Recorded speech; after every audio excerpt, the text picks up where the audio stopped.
Doctor فضا بھی join کر چکی ہیں. سر احتشام الحق صاحب، آپ سے تو گفتگو ہو گئی، اگر آپ اجازت دیں تو میں ذرا ڈاکٹر فضا کا ایک کامنٹ لینا چاہوں گی.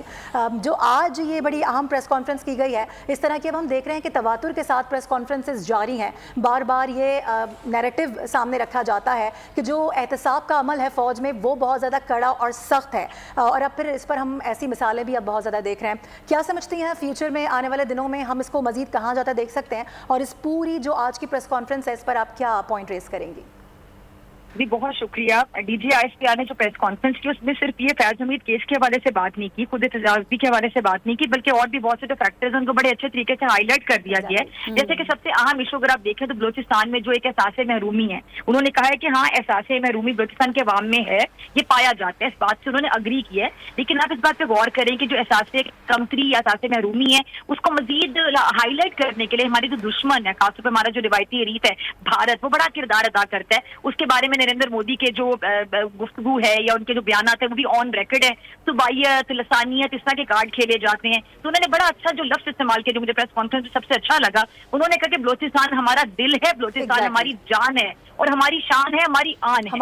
یعنی باقی تمام صوبوں کی طرح ہمیں بلوچستان سے بھی اتنی ہی محبت ہے. تو یہ جو احساس محرومی سوچی سمجھی سازش کے تحت پیدا کیا جا رہا ہے یا اس کو ابھارا جا رہا ہے، یہ ہم کامیاب نہیں ہونے دیں گے. پھر آپریشن کے حوالے سے انہوں نے بات کی ہے کہ جی ہم نے کتنے آپریشن کیے ہیں، اور فوج کا کردار ہمیشہ سے رہا کہ فوج بڑی ایکٹیو رہی ہے.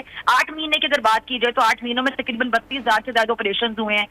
32,173 اگر میں غلط نہیں یہ تعداد بتائی انہوں نے. اور اس کے ساتھ 90 جو خوارج ہیں ان کو جہنم حاصل کیا گیا ہے، اور ہمارے 193 جو بہادر افسران ہیں انہوں نے جام شہادت نوش کی ہے. اس کے ساتھ سیاست کے حوالے سے انہوں نے جو بیان دیا، انہوں نے کہا کہ جی سیاست سے فوج کا کوئی تعلق نہیں ہے، اور یہ بات بار بار واضح کرنی پڑتی ہے ان کو، کیونکہ ہمارے سیاستدان ہی فوج کو گھسیٹ کے لاتے ہیں کہ جی آپ سیاست میں کردار ادا کریں. جیسے کہ اب ایک بندے تو کہتے ہیں جی اڈیالہ جیل میں بیٹھا ہے لیڈر جو بانی چیئرمین پیچھے آئے جو کہ بار بار کہتے ہیں جی میں تو اسٹیبلشمنٹ سے بات کروں گا، میں سیاسی جماعتوں سے مذاکرات کرنے کا حامی نہیں ہوں، میرے مذاکرات آپ اسٹیبلشمنٹ سے کروا دیں. اور انہوں نے بارہ کیا کہ ہمارا کسی سیاسی جماعت سے تعلق نہیں ہے، نہ ہم کسی سیاسی جماعت کے مخالف ہیں، نہ ہم کسی سیاسی جماعت کو سپورٹ کرتے ہیں آؤٹ آف دی وے جا کے. ہمارا سیاست سے کوئی لینا دینا نہیں ہے. اور ظاہری بات ہے بار بار فوج کو بھی اپنی پوزیشن اس لیے کلیئر کرنی پڑتی ہے کہ بار بار فوج کو گھسیٹ کر لایا جاتا ہے سیاست میں. جو بارہ کہہ چکے ہیں کہ ہم اے پولیٹیکل ہے، ہمارا سیاست سے کوئی کردار نہیں ہے، تو ان سے بار بار اس طرح کی ریکویسٹ کرنا، اس طرح کے بیانات دینا، اس طرح کا تاثر دینا کہ جی ہم اگر بیٹھیں گے تو ہم اسٹیبلشمنٹ کے ساتھ بیٹھیں گے،